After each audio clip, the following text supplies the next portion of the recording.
화제의 뉴스를 골라 과학 기자의 시선으로 분석하는 과학 본색 시간입니다. 네, 오늘은 이혜리 기자와 함께하겠습니다. 안녕하세요. 어서 오세요. 안녕하세요. 네, 어떤 이야기를 나눠볼까요? 네, 이제 곧 노벨상 시즌이 찾아오죠. 네. 노벨 과학상을 시작으로 다음 주 월요일 생리의학상과 그리고 물리학상, 화학상까지 올해의 주인공이 곧 밝혀지게 되는데요. 매년 노벨상 시즌이 되면 올해는 누가 받게 될까라는 수상자 예측부터 한국에서 수상자가 언제쯤 나올까와 같은 다양한 기사들이 쏟아지는데요. 오늘 이 시간에는 역대 노벨상 수상자를 국적이나 성별에 따라 분석해보고 네. 노벨상의 최근 추세가 좀 어떻게 변하고 있는지 자세하게 짚어보도록 하겠습니다. 네, 이제 정말 며칠 남지 않았는데 우리나라에서 노벨상을 받는 과학자가 나오기를 간절히 소망하는 사람으로서 역대 과학 분야 노벨상 수상자들의 특징을 한번 짚어볼까요? 네, 우선 노벨상은 1901년 시작됐고요. 지난해까지 118년 동안 모두 607명의 수상자를 배출했습니다. 네. 이 가운데 물리학상 210명, 화학상 181명, 생리의학상은 216명입니다. 먼저 나라별로 수상자를 좀 나눠보도록 하겠습니다. 네. 가장 많은 노벨상 수상자를 배출한 나라 1위는 미국이고요. 2위 영국, 3위 독일, 그리고 4위 프랑스, 5위 일본 순입니다. 네. 비율로 따지면 전체 43%를 차지하고 있는 미국이 압도적이라고 볼 수 있습니다. 그러네요. 최근에 수상 흐름을 보더라도 이 국가 순위는 어느 정도 굳어진 것으로 볼 수 있을 것 같습니다. 예. 네, 이런 표를 보면 항상 아쉬운 게 우리나라의 배출자가 아직 안 나왔다는 게 좀 아쉬운데요. 자, 아무래도 전통적으로 과학 분야의 어떤 강국에서 많이 배출되는 것 같다는 생각이 들어요. 네, 맞습니다. 좀 아쉬운 부분이 있는데 예. 이번에는 성별에 따라서 좀 수상자를 나눠보도록 하겠습니다. 노벨상 수상자 전체의 97%는 남성인데요. 여성은 전체 20명으로 3%에 불과합니다. 네. 이 대목에서 인류 역사상 가장 유명한 여성 과학자로 알려진 인물이 등장하는데요. 바로 마리 퀴리입니다. 네. 심지어 마리 퀴리는 1903년에 노벨 물리학상을 받았고요. 1911년에는 노벨 화학상을 수상하면서 노벨상을 2차례 수상한 과학자에도 이름을 올렸습니다. 네. 마리 퀴리처럼 노벨상을 2차례 받은 사람은 모두 4명에 불과합니다. 한 번 타기도 어려운 그 노벨상을 2번이나요.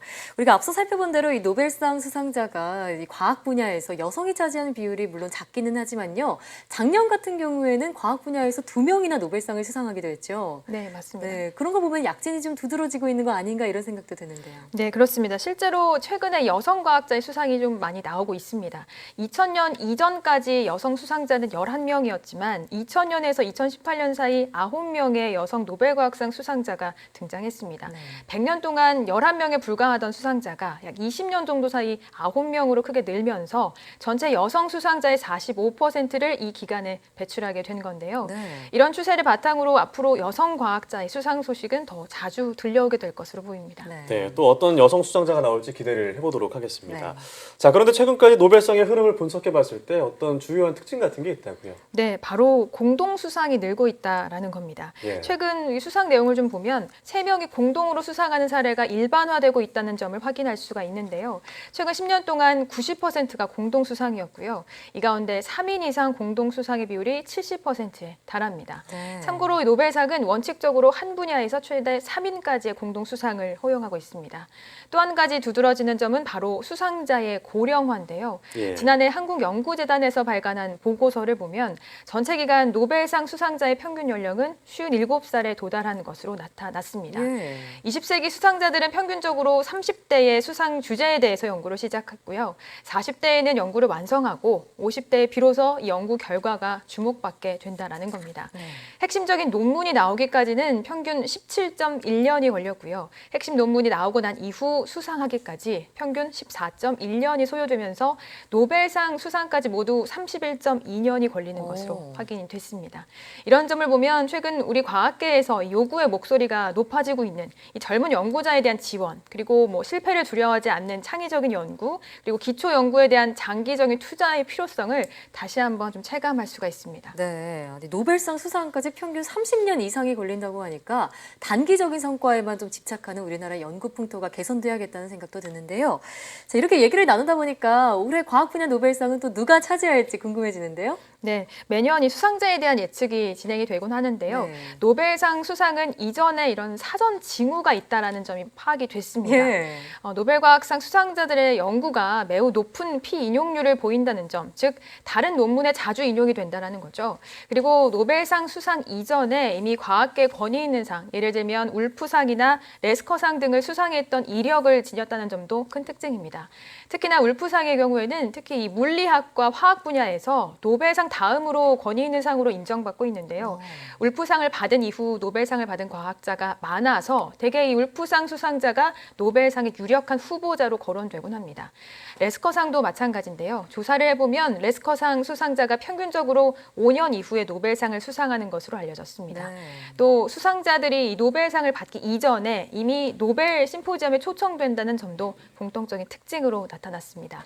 노벨 심포지엄은 노벨재단의 주최로 열리는 행사인데 이를 통해서 노벨위원회가 주목하는 연구 주제가 무엇인지도 미리 좀 파악할 수 있습니다. 그렇군요. 이런 여러 조건을 바탕으로 학술정보 서비스 기업인 클래리베이트는 매년 노벨 수상자를 예측해서 그 명단을 발표하는데요.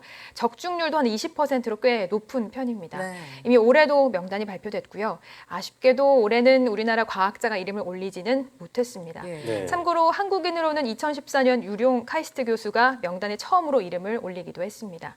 클래리베이트의 올해 예측 내용을 보면 빛으로 신경세포를 조절하는 광유전학 기술을 개발한 과학자 3명이 올해 좀 노벨상 수상 예측의 가능성이 높은 것으로 분석이 되고요.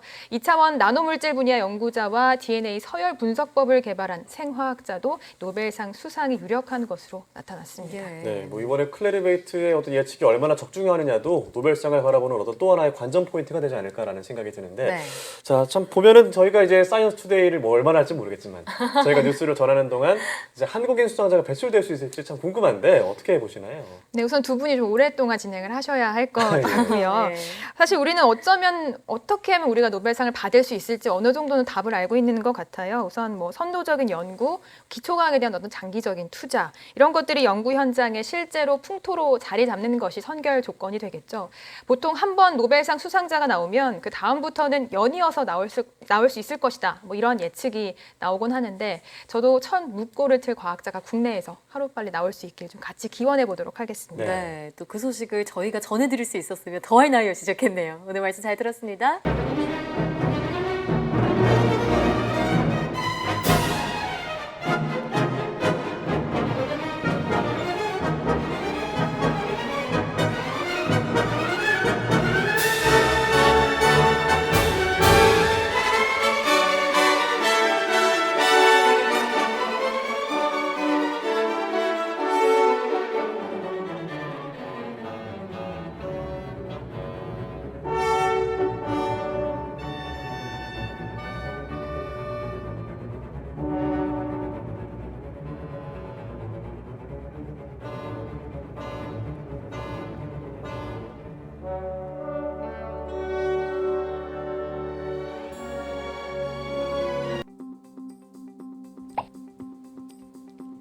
청색 LED 발명으로 노벨 물리학상을 수상한 나카무라 슈지는 세상의 상식을 거부한 연구자라고 불립니다. 보통 노벨 물리학상은 획기적인 이론을 고안하거나 자연에 대한 이해를 드높인 기초과학자의 업적에 주로 부여되는데 슈지는 이론이 아닌 실제 발명품으로 노벨상을 받은 것부터가 매우 독특합니다. 인류 생활에 실질적으로 공헌한 바가 그만큼 컸다는 뜻입니다. 현실에 밀착되어 있으면서도 왜 그는 상식을 거부한 연구자라고 불릴까요? 그가 중요시 여기는 6가지 철학을 통해 알 수 있습니다. 하나, 엘리트보다 중요한 건 나고자. 실험은 이론보다 감을 중심으로 진행되어야 합니다. 이론은 뜬구름일 경우가 많고 융통성이 없지요. 저는 연구원들에게 기존 이론을 활용하기보다 감으로 가능한 한 많은 실험을 진행해 보라고 합니다. 노벨상은 세상에 없는 것을 증명해야 받을 수 있는 것입니다. 당연히 어떤 책에도 논문에도 쓰여 있지 않은 일이 일어나려면 감을 중심으로 한 실험만큼 중요한 게 없습니다.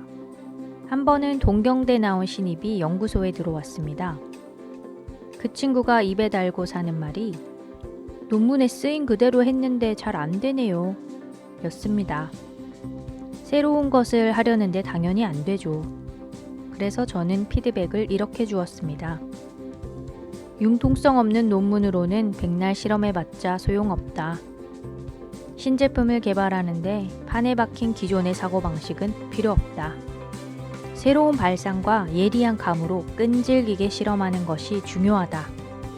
시행착오를 당연하게 받아들임으로써 독창적인 방법을 찾아가라. 교과서에 갇힌 헛똑똑이들보다 무수한 실험으로 꾸준하게 견뎌낸 지방대학생들이 잘만 지도받는다면 훨씬 큰 성과를 낼 수 있습니다. 둘, 첫째도 실력, 둘째도 실력, 셋째도 실력주의. 일본에서 20대의 대학 교수가 된다는 건 도무지 생각할 수 없는 일입니다. 인맥보다 실력만으로 교수 자리를 차지한다는 것인데 현실의 가능성은 제로에 가깝죠. 실력 중심주의로 가기 위해 현재 대학 시스템을 바꿔야 합니다. 저는 단호히 말합니다. 일본 대학의 입시 제도부터 완전히 없애야 합니다. 100%요. 자유롭게 진학을 하고 졸업을 어려운 체제로 만들어 정말 의욕 있는 학생들만 졸업시켜야 합니다. 지금과 같은 암기 중심의 공부법으로는 노벨상, 택도 없습니다. 현 체제가 만들어낸 실력 있는 학생들은 기존 대기업에 들어가 안정적으로 출세하기만을 꿈꾸고 최고 잘 된다 해도 월급 사장이 되는 것에 불과합니다. 상류인 교육 체제가 오염되었는데 어떻게 노벨상인 하류가 나올 수 있을까요? 일본에서는 노벨상뿐 아니라 세계적인 벤처기업 육성이 어려울 수밖에 없습니다. 셋, 노벨상은 반드시 작은 기업에서 나온다. 노벨상은 미친 짓을 해야만 받을 수 있습니다. 역으로 말하면 수많은 상사들이 있는 대기업에서는 결코 노벨상 수상자가 나올 수 없습니다. 대기업의 폐쇄적인 관료 구조에서는 기발한 미친 아이디어가 절대 받아들여질 수 없기 때문입니다. 다시 한번 강조하지만 현재 대학 시스템을 없애야 합니다. 지금처럼 책상머리 공부만 하느라 아는 것은 많지만 행동이 따르지 않는 학생들의 숫자가 늘어나서는 안 됩니다. 국어가 몇 점이네, 수학이 몇 점이네. 그래서 사립중학교 들어가는 건 문제없겠네. 이런 따위로 의기양양한 것은 아무 소용이 없습니다. 창조적이고 독특한 일은 눈꽃만큼도 할 수 없기에 현실에서 응용을 할 줄 모르는 매뉴얼 인간밖에 되지 못합니다. 특별한 출세는 절대 기대할 수 없습니다. 어리숙해 보일지라도 무언가에 집중하고 끊임없이 시도하는 아이가 크게 성공할 확률이 훨씬 높습니다. 넷, 노벨상을 수상하기 위해 반드시 필요한 것, 꾸준함. 서툴더라도 꾸준하게 하는 것이 가장 중요합니다. 한 가지 일을 우직하고 깊이 있게 추구하다 보면 어느 순간 이제는 무엇이든 할 수 있다는 자신감이 생겨납니다. 한번 자신감이 생기면 그 다음부터는 비록 처음에 성과가 나오지 않는다 할지라도 언젠가는 좋은 성과를 낼 수 있고 해낼 수 있다는 자신감이 내면에서 솟아납니다. 이것이 바로 제가 노벨상을 타고 연구자로서 성공할 수 있었던 근원적인 이유이기도 합니다. 천재적인 재능보다 중요한 건 끝까지 해내려고 하는 의지입니다. 벽을 기어 올라서라도 끝까지 해내겠다. 시간이 걸려도 상관없다. 멀리 돌아가도 좋다. 서툴러도 괜찮다. 어찌되었든 하나를 완성하겠다.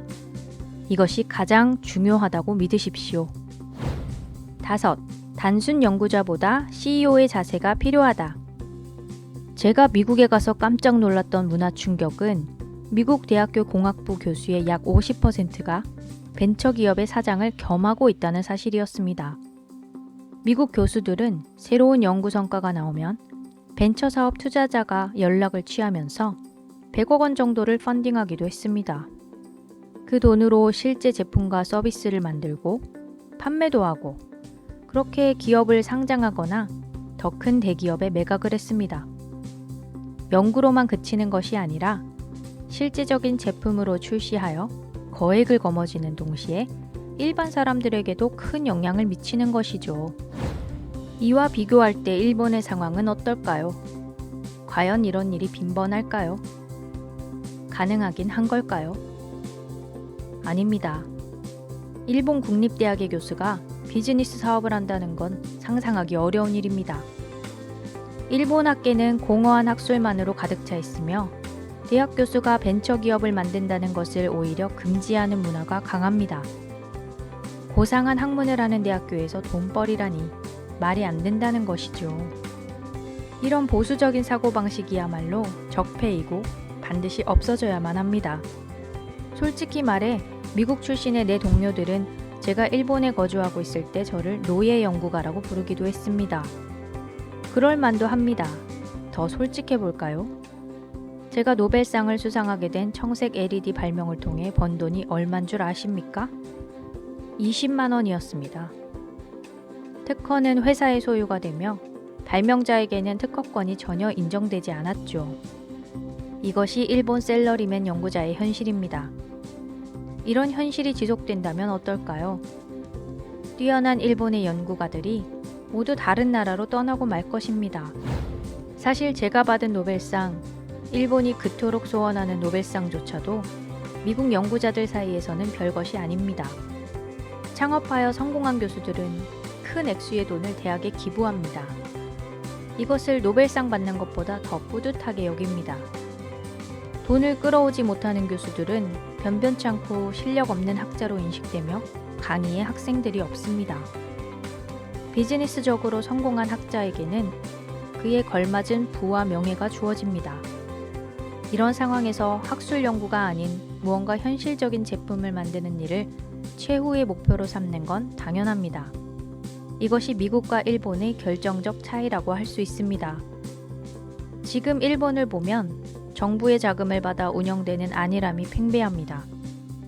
특허가 나온다 해도 현실 세계에서 아무런 실용적 가치가 없습니다. 정말 심각하게 반성해야 할 대목입니다. 6. 공부의 진짜 이유, 자립적 인간되기. 마지막으로 공부를 하는 진정한 이유는 노벨상이 되어서는 안 됩니다. 공부하는 목적은 인생에서 힘들고 어려운 일이 닥쳤을 때 스스로 해결책을 생각할 수 있는 사람이 되기 위함이어야 합니다. 공부는 자신감을 쌓아가는 과정입니다. 풀리지 않을 것만 같은 문제라도 부딪혀 해결하고자 애쓰다 보면 어느 순간 자신도 모르게 자신감이 쌓이게 되고 축적된 자신감은 결국 난관을 뛰어넘을 수 있는 힘의 원천이 됩니다. 젊은 시절에 열심히 공부하십시오. 결과가 잘 나타나지 않더라도 끝까지 해내는 끈기를 부디 놓지 마십시오. 강한 자신감으로 똘똘 뭉쳐 스스로 문제를 해결해가는 자립적인 인간으로 성장하시길 진심으로 기원하겠습니다.